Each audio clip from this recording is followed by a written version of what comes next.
자, 이 시간에는 국제관계의 마지막 시간이야. 그래서 국제문제와 국제기구를 공부하는데, 국제문제는 온라인 강의 시간에 여러분들이 공부를 한글로 대체하면 되고, 국제기구에 대해서 공부를 해보도록 하자. 자, 그래서 국제기구의 유형, 종류가 무엇이고 어떻게 분류를 하는지 공부를 해볼 것이고, 그 다음에는 국제연합, 굉장히 중요한 내용이죠. 자, 이 부분은 자, 모의고사에 반드시 나온다. 수능에 이제 번갈아 가면서 나오니까, 그래서 국제연합에 대해서 공부를 해보도록 하겠습니다.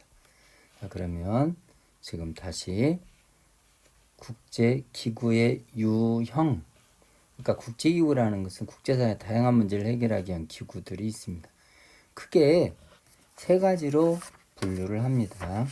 자, 어떻게 하는지 자, 두어 번 해보면 여러분들이 쉽게 이해할 수 있어요. 첫째, 회원 자격에 따라서 자격. 즉, 회원이 될 수 있는 자격이야. 자, 일단 각국 정부만 회원이 될 수 있어요. 그래서 이거는 정부 간 국제기구 그렇게 말을 하죠. 가장 대표적인 것만 선생님이 동그라미 쳐보겠습니다. 여러분 알다시피 UN, 국제연합, WTO, 세계무역기구 들어봤죠? 나토, 북대서양조약기구, EU, 유럽은 유니온 많이 들어봤죠. 이런 것은 국가를 단위로 가입할 수 있으니까 정부 간 국제기구 이렇게 말할 수 있습니다. 그럼 정부 간이 있으면 뭐가 있을까요? 비정부 간 기구가 있겠죠. 비정부 간 국제기구 똑같습니다. 그래서 비정부 간이니까 우리나라 말은 NGO들이죠. 개인이나 민간단체를 회원으로 하고 있습니다.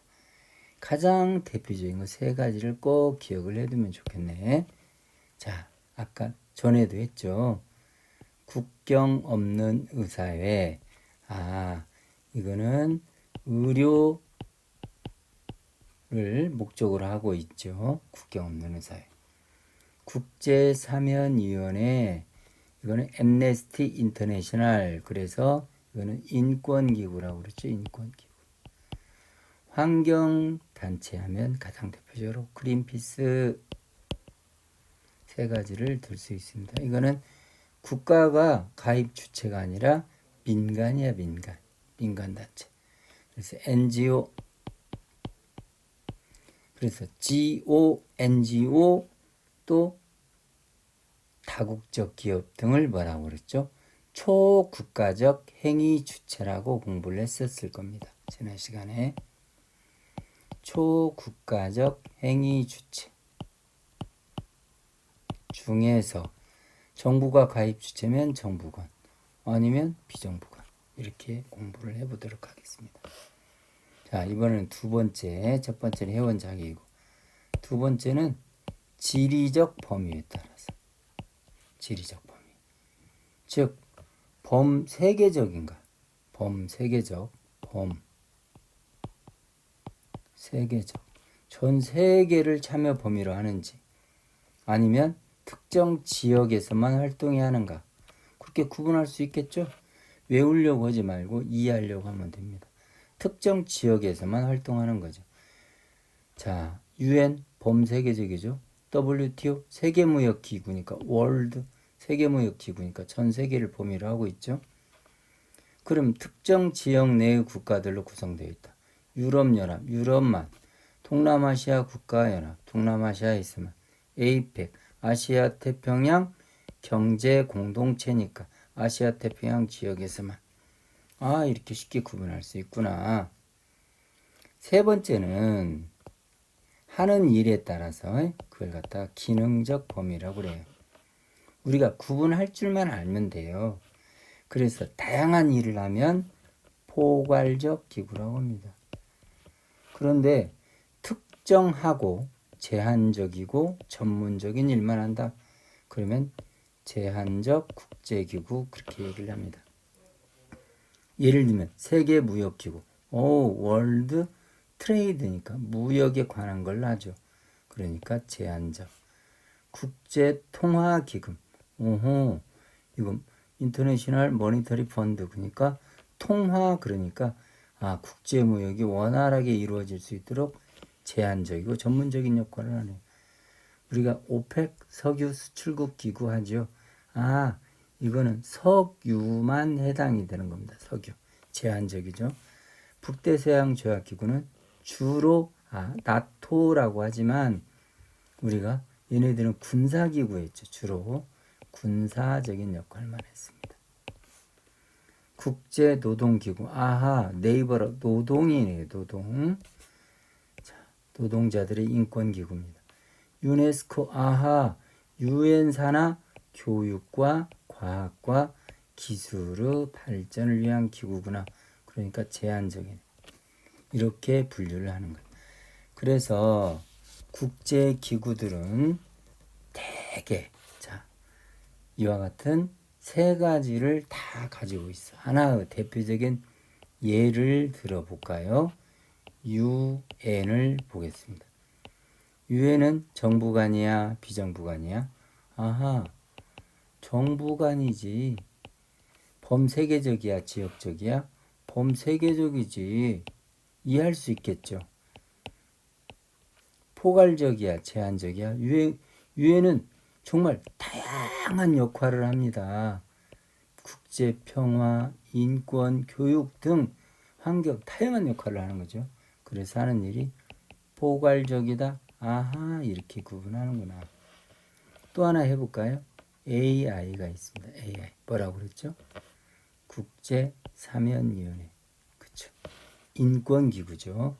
자, 인권기구인데 첫 번째 정부간이야, 비정부간. 이거는 비정부간 기구의 대표적인 거 세 가지 기억해 두라고 그랬죠. 그래서 이거는 비정부간 기구구나. 가입 주체가 민간단체다. 그 다음에 하는 일은 범세계적이잖아. 또 인권기구니까 제한적이고 특정 분야만 하는 거 전문적인 거니까 제한적 기구구나. 이렇게 모든 여기에 나오는 국제기구들은 이 세 가지 성격, 정부간 아니면 비정부간, 범세계적 아니면 지역적 기구 또는 포괄적 아니면 제한적 기구의 성격을 다 갖고 있는 거예요. 하나만 더 해볼까요? 자, EU를 한번 해볼까? EU는 정부간, 범세계적이야, 지역적이야, 지역적. 제한적이야, 포괄적이야. EU는 하는 일이 유럽 연합이 많은 다양한 역할을 하고죠. 그래서 이것은 포괄적이다.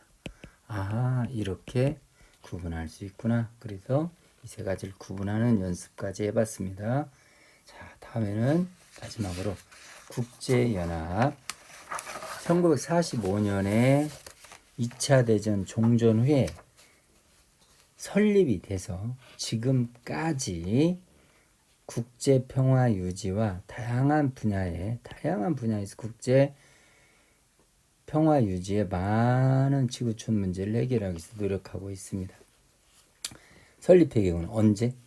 자, 국제연합 이전에는 뭐가 있었다고 그러지? 국제연맹. 연맹이 제 역할을 못했단 말이야. 그래서 언제? 2차 대전 이후에 구체적으로는 1945년에 그래서 설립이 됐습니다. 그래서 국제연맹이 즉 리그 오브 네이션스 그래서 LN이라고 했죠.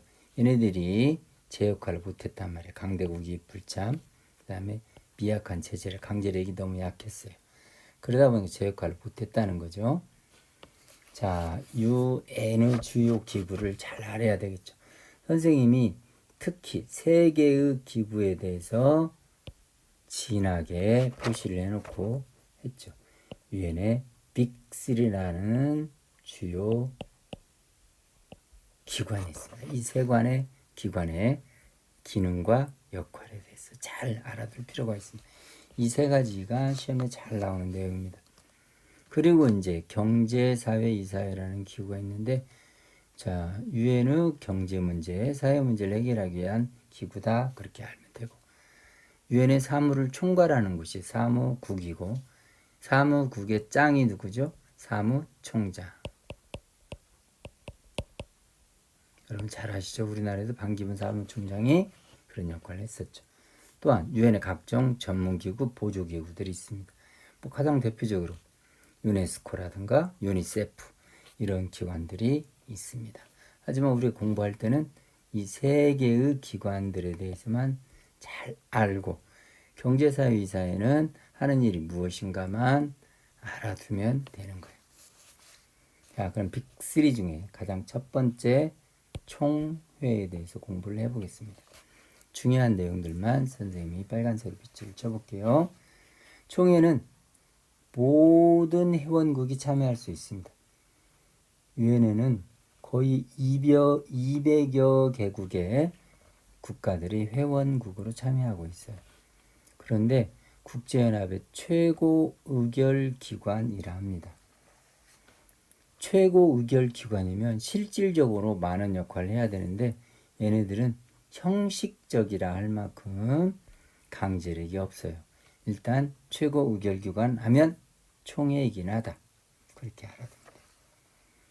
따라서 그 하는 일은 국제평화에 대한 권고적 기능을 합니다. 얘네들은 강제력을 행사할 수 없으니까 권고적 기능을 해요. 그리고 얘네들이 뭘 하냐? 안전보장이사, 유엔의 실질적인 역할을 하는 기관이 안전보장이사이죠. 그리고 상임이사국이 아니라 비상임이사국을 총회에서 선출합니다. 유엔의 상임이사국은 5개, 비상임이사국은 10개. 그래서 10개 나라를 매년 5개국씩 선출을 하는 거예요. 우리나라도 과거에 비상임이사국에 선출이 된 적이 있었습니다. 또한 총회에서는 유엔에 새로운 나라가 가입을 하면 우리도 1991년 남북한이 동시에 유엔에 가입을 했잖아요. 그때 가입한 것을 승인을 합니다. 승인한다는 것은 일단 누가 동의를 했을까요? 안보리에서 먼저 1차적으로 여기서 동의를 하고 그 다음에 동의했을 때 총회에서 승인하는 거죠. 이렇게 되어 있습니다. 그리고 얘네들의 표결 방식은 1국 1표 원칙입니다. 그럼 국제사회를 바라보는 관점에서 1국 1표니까 모든 국가가 동등한 표를 주네요. 그러면 현실주의가 자유주의가?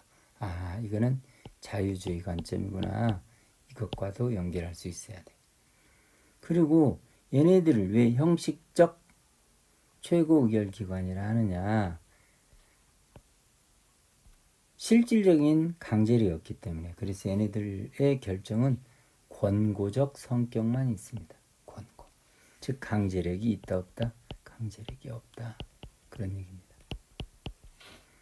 그러면 왜 이런 결정을 하지요? 하지만 얘네들의 결정은 국제사회의 여론을 압박하는 그런 굉장한 효과를 갖고 있습니다. 그래서 매년 대북 인권 결의안이라든가 이런 것을 결의해서 국제사회에서 이런 나라가 이런 행동을 해서는 안 된다는 그런 것을 여론으로 압박하고 있죠. 자, 지금까지 총회에 대해서 설명했습니다. 자, 이번엔 두 번째, 안전보장이사회. 우리가 안보리를 줄여서 뭐라고 그러죠? 다시는 안보리 이렇게 이야기를 합니다. 안보리. 자, 안보리는 하는 일이 국제평화나 안전 유지에 관해서 국제연합의 여기는 실질적 의사결정기관이에요. 자, 똑같은 의결기관, 의사결정기관이긴 하지만 총회는 모든 나라가 참석하기 때문에 최고 의결기관이에요. 하지만 형식적이야. 얘네들은 같은 의사결정기관이긴 하지만 실질적인 권한을 가져.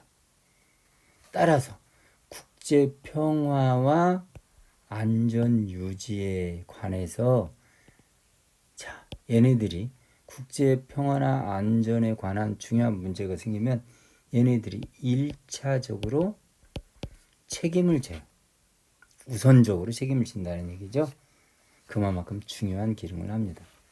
그래서 국제 분쟁 조정 이런 방법을 권고하기도 하고, 또 침략국에 대해서 경제적, 외교적, 군사적 제재를 합니다.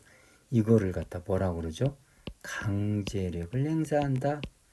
그래서 안보리는 강제력을 갖고 있다. 이게 유엔의 실질적 권한을 갖고 있는 기관이에요.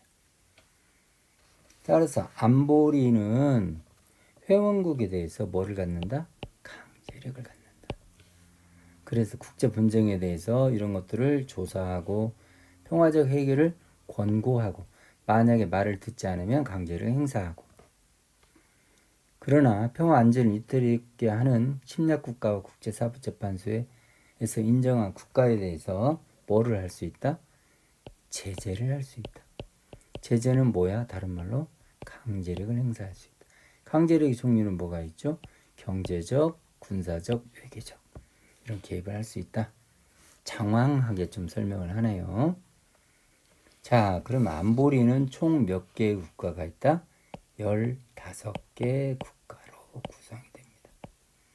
그런데 15개 국가 중에서 5개 국가는 상임이사국이야. 항상 처음부터 끝까지 변하지 않습니다. 어떤 나라만? 강대국에게만 상임이사국 지위를 줘요. 그리고 나머지 10개 국가는 비상임이사국 지위를 주는데 어디에 선출한다고요? 자, 그래서 얘네들은 이제 총회에서 선출하죠. 자, 그리고 얘네들이 중요한 사항을 표결할 때는 총 몇 개국 중에서 15개국 중에서 9개국 이상의 5분의 3 이상의 찬성으로 의결합니다. 일반적으로는 9개국 중에서 15개국 중에서 9개국 이상이 찬성으로 의결하지만 중요 사항을 결정할 때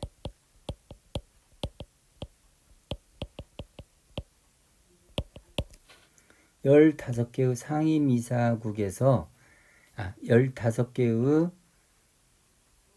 이사국 중에서 5개의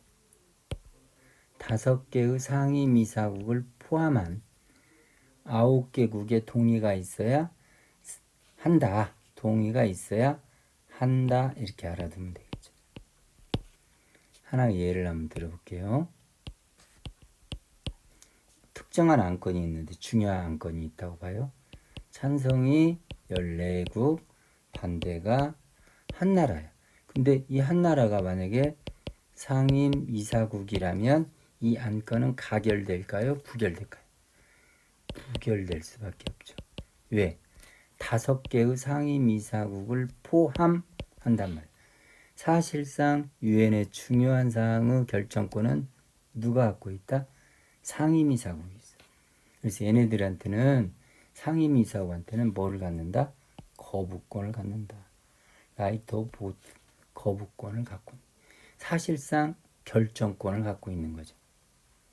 따라서 이거는 유엔 총회에서 일국 일표주의에 위배되는 거예요. 힘의 논리에 좌우되는 거죠. 이거는 바로 국제사회를 바라보는 관점에서 무슨 주의야? 그렇죠. 이거는 현실주의가 여기에 나오고 있네요. 힘이 있는 나라에게 이와 같이 우선적 거부권을 주는 거예요. 결정권을 주는 거죠. 일반적인 사항은 15개국 중에 9개국 이상의 찬성을 하면 되는데 상임이사국이 반대하도 상관이 없지만 중요 사항을 결정할 때는 반드시 5개 상임이사국을 포함한 9개국의 동의가 있어야 하는 것. 자, 꼭 기억을 해두고, 따라서 상임이사국은 거부권이 있다. 그런 거 기억해 두면 되겠네요. 자, 마지막으로 세 번째 기관입니다. 세 번째는 국제사법재판소, International Court of Justice. 그래서 국제사법재판소, 영어 약자로 ICJ. ICJ라고 합니다. 자, 앞으로는 ICJ라고 설명을 할게요. 국가 간의 분쟁을 국제법을 적용해서 재판을 하는 기관이야. 사법기관이니까 재판하는 기관. 자, 그런데 국제사법재판소의 재판관은 총 마찬가지로 15명이에요. 15명. 다 외울 거죠? 15명의 재판관이 있는데 어디에 선출하느냐? 유엔의 총회와 또 하나 안보리 안전보장 이사회에서 선출합니다. 15명의 재판관을 어디 선출한다고? 총회에서도 하고 또 하나 안보리에서도 선출한다. 이렇게 기억을 해두세요. 그런데 이들은 서로 국적이 같으면 돼요, 안 돼요? 다른 겹치면 안 되겠죠. 재판관은 구성이 된다. 자, 그런데 얘네들이 국제사법재판소에 재판을 하는데 국제사법재판소에 한계가 있어. 한계. 모든 국제 분쟁을 다 재판할 수 있는 것이 아니라 강제적 관할권, 즉 강제적으로 재판을 받게 할 수 있는 권한이 있어요, 없어요? 없어서 강제적으로 재판을 받게 할 수 있는 권한이 없어. 기본적으로 분쟁 당사국 간 뭐가 있어야 돼? 합의가 있어야 재판이 가능하다. 대표적인 사례로 뭘 기억하라고 그랬죠? 한일 간 독도 분쟁. 한일 간의 독도 분쟁이 지금 끊이지 않고 있죠.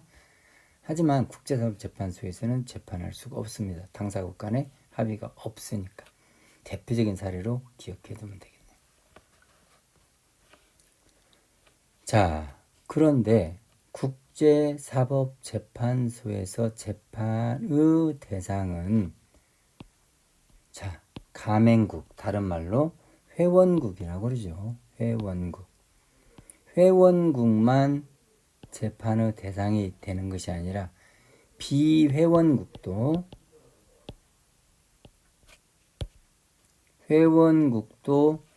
재판의 대상이 되고 비회원국도 국제사법재판소에 재판을 청구할 수 있다.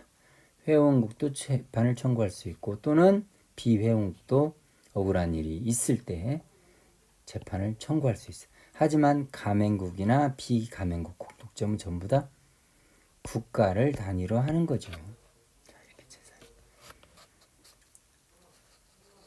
그리고 당사국이 판결에 재판 당사국이 불복할 때 국제사법재판소는 불복하면 직접적으로 강제력을 취할 수 있는 수단이 없습니다. 직접적으로 제재할 수단이 없어요.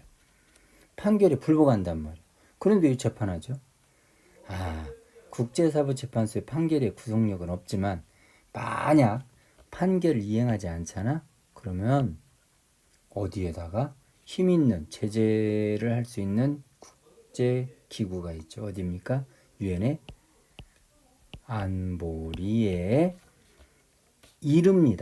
일러요. 그러면 안보리에서 적당한 조치, 즉 강제력을 행사할 수 있습니다.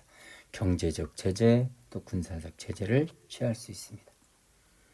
따라서 국제사법재판소는 직접적으로 군대를 갖고 있는 것도 아니고 문제가 생기면 지키지 않으면 안보리에다가 이야기를 하면 안보리에 적당한 조치를 취할 수 있는 방법밖에 없단 말이에요. 따라서 그 자체로 국제사법재판소는 구속력이 약하다, 미약하다 그렇게 말할 수 있습니다. 특히나 재판 당사국이 강대국이라면 만약에 if 강대국이 판결에 불복해봐요. 그러면 제재할 방법이 없습니다. 약소국은 따를 수밖에 없죠. 근데 강대국이 만약에 지키지 않습니다. 그러면 얘네들을 제재할 방법이 없어요. 그런 문제점이 있다는 걸 현실적 한계를 갖고 있습니다. 자, 지금까지 국제연합의 주요 내용을 설명을 했고, 이제는 마지막으로 유엔의 한계는 여러분들이 한번 읽어보세요. 실질적으로 제 역할을 못하고 있어요. 또 재정난이 많습니다. 자, 그리고 국제사회 행위조치 국제연합의 공관을 따르지 않을 때 국제문제 해결을 위해서 강대국, 특히 미국의 영향력에 의존하는 경향이 있습니다. 역시 힘의 논리가 지배하죠. 자, 선생님이 국제정치를 인터넷 수업으로 할 수밖에 없는 거 이해하고 좀 목 상태가 좋지 않아서 조금 힘들었을 것 같아. 자, 너희들 듣느라고 정말 수고 많았다. 자, 안녕. 뀨뀨.